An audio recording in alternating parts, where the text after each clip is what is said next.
Hello and welcome to The World Today. I'm Joker Rogers. Here's what's coming up within the half hour. The British Broadcasting Corporation, BBC, apologizes to US President Donald Trump over Panorama edit.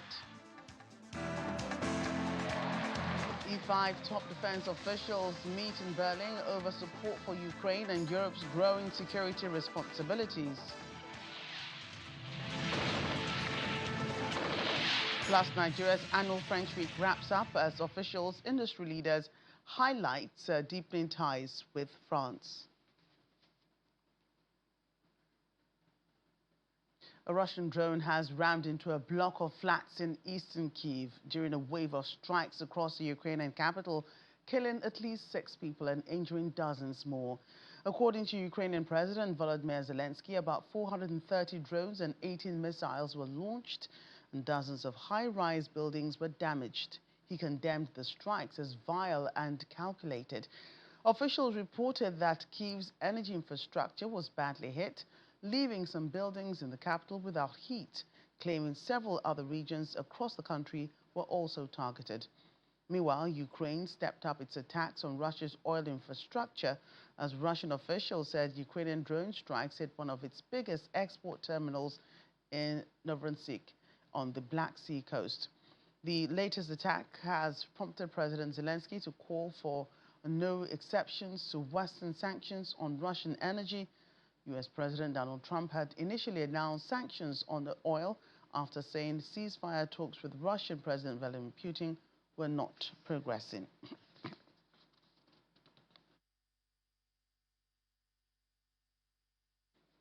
Meanwhile, top defense officials from Germany, France, Italy, Poland, and the United Kingdom are meeting in Berlin for the latest gathering of the European Group of Five, where Europe's growing security responsibilities are set to dominate the agenda.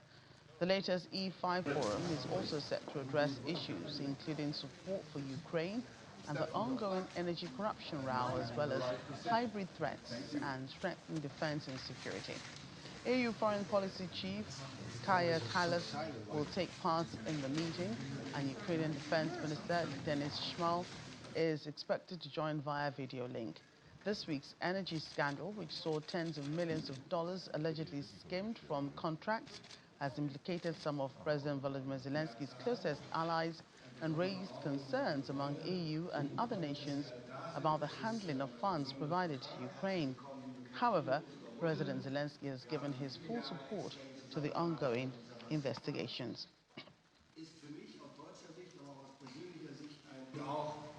Natürlich die Unterstützung der Rahmen der Ukraine-Unterstützung haben wir früh den Wert von Rüstungskooperationen. Still in Berlin, a council of economic experts which advises the German government has delivered a severe assessment of the country's economic performance and was critical of the new government's performance so far, 6 months after they took office. For more, we're joined by DW's Arthur Sullivan. Arthur, great to see you. This is not the first time that there have been gloomy reports about the German economy. What's the problem?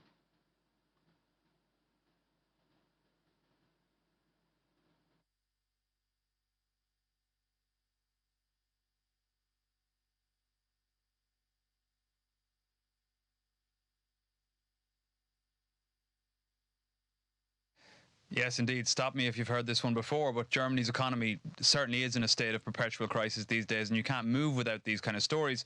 It faces a complex range of challenges, but this latest news is quite significant because it's not so common for this group of economists, which offer independent advice to the German government, to be so critical. They give this annual update on the German economy, and this time they specifically criticised the current spending and investment plans of the government, and they issued a stark warning about Germany's ability to pay off its potential debts in the years ahead. And that's really not something that, when you consider that not so long ago Germany was the one telling and advising other countries in the EU that they had to get their debt in order.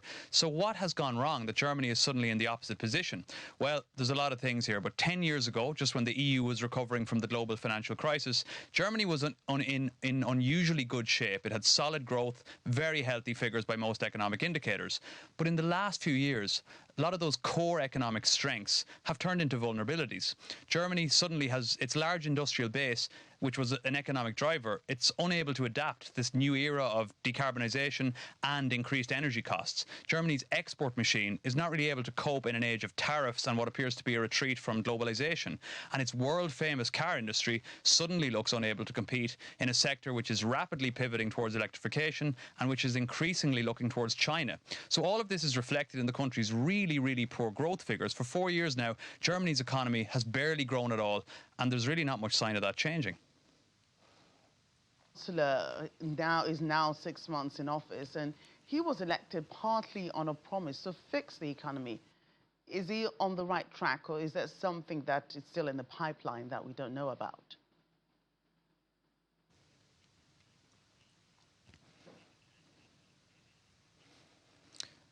It certainly does, certainly in the public's mind. So yes, when he came to power, largely it was to do with dissatisfaction on the part of the people with the previous government. So he promised he would borrow big, he would boost investment in infrastructure, in digitalisation, and of course in defence, which is a major topic in Europe at the moment. But recent polling shows that Merz has approval ratings of around 25%, which is one of the lowest of any German chancellor in recent history. Now, part of that is very much driven by this sense that these big promises he made on the economy, he's just not doing anything about it yet. Certainly there's no results to be seen. So he said, for example, that Germany would be changing its own very strict rules on how much money it could borrow, and that would fund this big economic reboot. But what a lot of those experts that I mentioned earlier said is that a lot of this extra borrowing currently looks like it's going to be funding things that Germany should be able to pay for without extra borrowing, things like welfare costs and pensions. And these structural changes that were needed, they may not actually happen to the scale that has been promised. Businesses and industry are increasingly critical of the government, saying that their situations are getting more urgent by the day, and a lot of these dire warnings that we've been hearing about, the consequences are going to soon be felt, maybe in terms of job losses and so on. We do have to caution, it's still quite early days. As you said, it's only 6 months since the government took power, but you know, at the moment, there are not much results to be seen. And what does Germany's economic problem mean for the rest of the world? Well, yeah, I mean, a lot of people could look at this and say, well, why does it matter if, you know, Germany's struggling? I mean, so what? But Germany is still one of the biggest economies in the world, and it is by a distance the biggest in the EU. And its apparent decline could be interpreted as a reflection of Europe's wider economic malaise. And a big part of this story really here is China. So China's long-term development into an export and manufacturing superpower means that it has simply bypassed Germany and Europe in that regard. So, you know, Germany has been overtaken by what was for years one of its biggest markets for its exports. Now it's increasingly looking like the other way around. And plenty of other countries in the world will see an opportunity in Germany's demise, where Germany once exported and built, they may see an opportunity to take that mantle. Now, at the moment, there's politicians in governments across Europe and, of course, in Germany, they're facing serious questions about how they can revive this situation, make their economies more innovative. But all the while, the challenges just keep getting bigger. They face huge bills on defence to meet the threat of Russian aggression. Their welfare and pension bills are just getting bigger by the year because their populations are getting older. And the bottom line here is that if Germany fails, Europe fails. And that has serious consequences for many other parts of the world, not just here in Europe. Right. Thanks again, Arthur.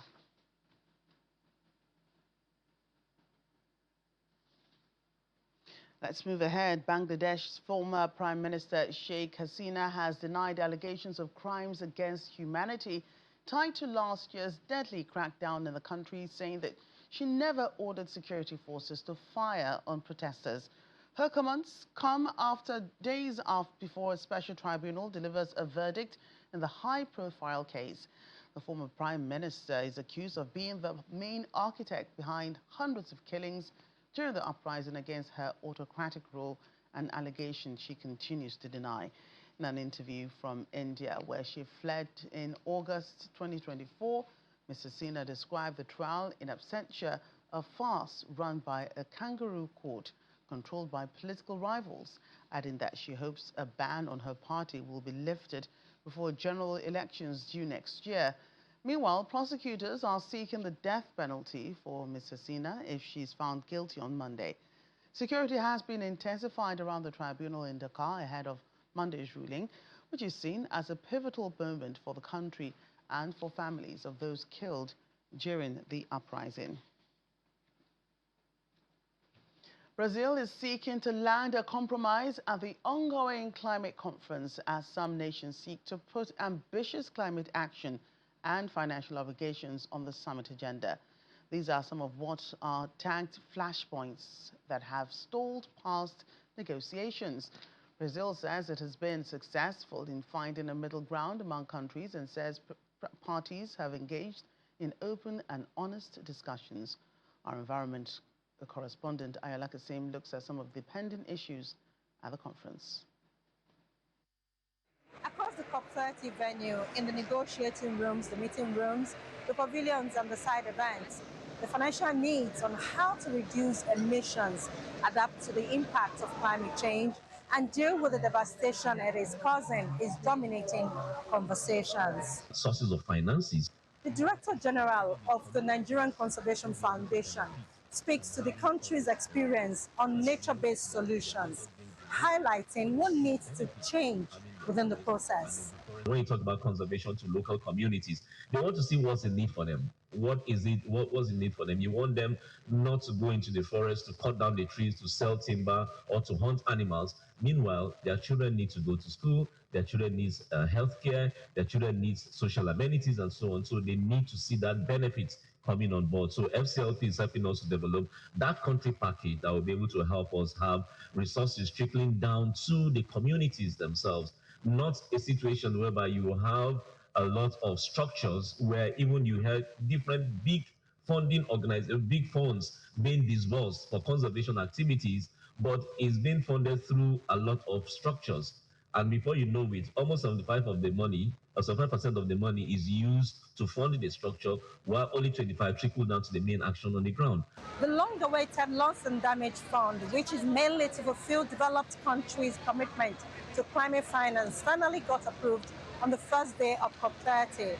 But many issues are yet to be tackled. For instance, how to increase the fund from the current $250 million and to improve the language of the text. And more language that will actually speak of how we can access the funds, how the funds is going to be used to assist the developing countries, and then we are also looking at more commitments from the developed countries.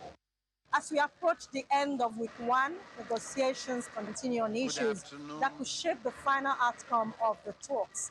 The COP30 presidency bypassed the early procedural deadlock by kickstarting consultations on long-standing flashpoints like the public climate finance, which is Article 9.1, the unilateral trade measures, and the review of countries' climate plans.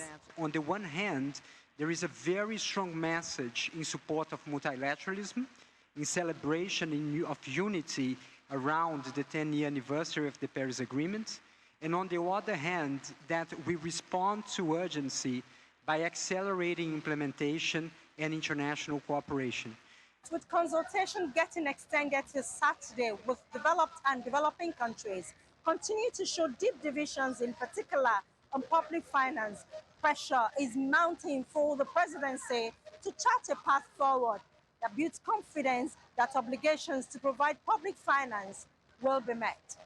From the Hangar Convention and Fair Center of the Amazon in Belém, Brazil, Ayola Kasim, Channels Television News. And still ahead on the program. Yet again, Saudi's specialized medical team successfully separates Jamaican conjoined twins Azaria and Azura Elson in landmark operation. Stay with us for details.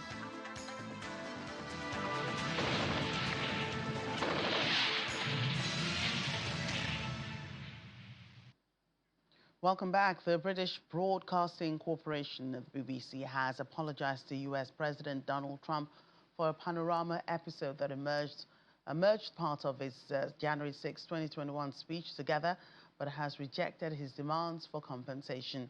The corporation said the edit had given the mistaken impression that President Trump had made a direct call for violent action and confirmed it would not broadcast the 2024 program again. Earlier this week, lawyers for President Trump threatened to sue the BBC for $1 billion in damages unless the corporation issued a retraction, apologized, and compensated him. In its corrections and clarifications section published on Thursday evening, The BBC said the Panorama program had been reviewed following criticism of how President Trump's speech had been edited. According to BBC spokesperson, lawyers for the corporation have written to President Trump's legal team in response to a letter received earlier this week, stating that while they sincerely regret the manner in which the video clip was edited, they strongly disagree that there's any basis for a defamation claim. And the United States Justice Department is filing a lawsuit against California over new congressional maps that voters approved in an election last week. The new maps favor Democrats and aim to offset gains made by Republicans through recently redrawn voting districts in Texas. Attorney General Pam Bondi accused California Governor Gavin Newsom of a brazen power grab using racially gerrymandered maps, saying that he was attempting to entrench one-party rule and silence millions of Californians by pushing the new congressional district boundaries. California voters overwhelmingly approved the redistricting measure known as Proposition 50, which gives Democrats an advantage in 5 new congressional districts. Meanwhile, the African Foundation has launched the State of Inclusive Instant Payment Systems 2025 report in Eswatini Kingdom of Eswatini in partnership with the Central Bank of Eswatini, the World Bank, and the United Nations Economic Commission for Africa. The report reveals that significant progress is being made towards strengthening Africa's digital economy, with growing efforts to make financial systems more instant, inclusive, and accessible across the continent. Our South Africa correspondent, Innocent Semosa, has more. Now in its 4th edition, the event brought together several African Central Bank governors, including representatives from Mozambique, Somaliland, Botswana, Sierra Leone, and Zimbabwe. Organizers of the report say it aims to provide data-driven insights to help policymakers, regulators, and industry leaders build a more inclusive and connected financial ecosystem across the continent. However, digital literacy and infrastructure gaps across Africa remain a major challenge that requires urgent attention. My comment was around the cost of infrastructure on the continent, and I think one of the things we need to do is to get together as a continent and negotiate with the OEMs to ensure better prices for Africa. I don't think that the prices we pay sometimes for most of the equipment on the continent, the infrastructure, is a proper price, and I think it's most times overpriced, and that's what I meant. And if we have to lower costs of providing services across the continent, then we have to start by looking at the cost of the infrastructure itself. I had a chat with some delegates to discuss the issues and challenges surrounding digital payment systems in their respective countries. For lack of financial education or literacy, if you go to some of the rural areas or the last mile communities, you tend to find, for ease of transaction, people just leave all of that in the open, and it's readily available for anybody to be able to tamper with. So fraud is one of the things we are seeing when it comes to some of the challenges we are witnessing in driving seamless payments. Yeah, so I think the key thing is interoperability. I think we've heard a lot about people coming in and out of the ecosystem. So, the cashing out and people, because the solutions aren't interoperable. So even if you do bring somebody into an ecosystem, I think having that interoperability between all the different solutions is really, really key. And I think also sharing data within the ecosystem to protect those users as well. So going back to my point before about financial crime prevention. Well, the idea here is to build a digital ecosystem that transform people's lives, especially in the rural areas, to make sure that nobody is left behind in the digital economy. From Eswatini, Innocent Samosa, Channels Television. After days of business dialogues, cultural celebrations, and diplomatic engagements across the country, Nigeria's annual French Week wraps up today. This year's edition brought together government officials, industry leaders, and the wider public to highlight the deepening ties between France and Nigeria. The week-long event, which began on November 7th in Lagos and is organized by the Embassy of France and the Franco-Nigerian Chamber of Commerce and Industry, also celebrated its 40th anniversary. Members and partners of the France-Nigeria Business Council, along with the Franco-Nigeria Chamber of Commerce and Industry, which belongs to a worldwide network of 115 French chambers in 85 countries with over 35,000 companies, are forging ahead with the target of building a strong bridge between Nigeria and France. France remains committed to Nigeria, and it remains our mandate to keep the torch burning. The French Development Agency, Proparco, all the team supports Nigeria's development and Nigeria's sustainable development by financing sustainable projects across the country. We've just witnessed it 3 weeks ago. If you remember, we commissioned the Omieko project, which is no more a project now. It's going to be implemented very soon. Our minister, Jean-Noël Barrot, was there to witness the event together with the governor of Lagos. This forum, which is probably the climax of the French Week, is an ideal opportunity to translate dialogue into concrete partnerships, but also to draw the lines for future cooperation. It seems motivating and promising regarding the issues and discussion that will be debated during this edition.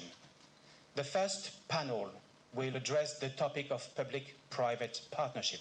That's very germane. The plan is to solidify gains from government to government as well as business to business relationships, one of the ways being through projects initiated in some instances by the state government. The cradle of artistic excellence, and Nigeria, the heartbeat of African creativity. Together, we are writing a new chapter through initiatives like Creation Africa and collaborations such as State Modern Nigeria Modernism Exhibition, which is showcasing to the world the richness of our artistic heritage and the genius of young people. I urge also financiers, policymakers, and investors to see the creative industry not as charity, but as a strategic growth sector, a powerful export, and a source of identity and influence for our two institutions. The celebrations held in Lagos are supported by the French Embassy in Nigeria, the French Consulate in Lagos, and the French Treasury in Nigeria. And 45 years of diplomatic relations between Nigeria and the Republic of Korea, and the Koreans are looking forward to more prosperous economic relations. Charge d'affaires for the embassy in Nigeria, Mr. Tag Namgung, says already existing Korean companies in Nigeria are investing in vocational training and education to deepen the relations. Mr. Tak was speaking during a joint seminar between the Nigerian Institute of International Relations and the Embassy of the People's Republic of Korea. The NIIA Director General, Professor Ehosa Osage, says Nigeria can learn from the South Korean experience, which has produced such a strong, developed nation. A specialized medical and surgical team in Saudi Arabia has successfully separated Jamaican conjoined twins Azaria and Azuran Elson in a landmark operation at King Abdullah Specialized Children's Hospital, marking another milestone for the kingdom's world-renowned conjoined twin separation program. The complex procedure was conducted by the Saudi Program for Conjoined Twins using a staged approach that brought together consultants, specialists, nurses, and technicians from multiple disciplines. The collaborative team included experts from anesthesia, neurosurgery, pediatric surgery, plastic surgery, and other supporting specialties, all working in coordination to achieve the successful separation. And that's our program today. Thank you so much for watching. I'm Joker Rogers.